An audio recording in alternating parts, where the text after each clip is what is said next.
Сәлем достар, сіздермен тұрмыс тіршілік каналы. Бүгін дәмді ерекше смузи дайындаймыз. Ол үшін бізге бір банан, бір түп ақжелкен, 4 штук киви және де 2 жарымдай су қажет болады. Мен тасты суын қолдандым.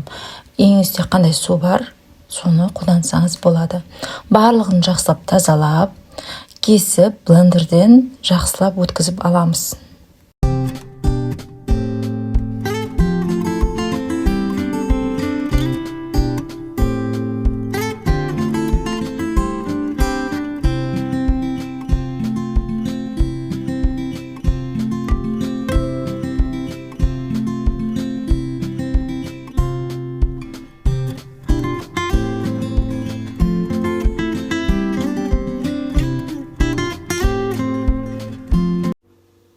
Барлығы қол жетімді, ағзаны өте тазалайды, зиянды шлактардан тазалап, метаболизмді жақсартады. Сондықтан жасап, өзіңізді ішіңіз, отбасыларыңызға да беріңіздер. Ас болсын.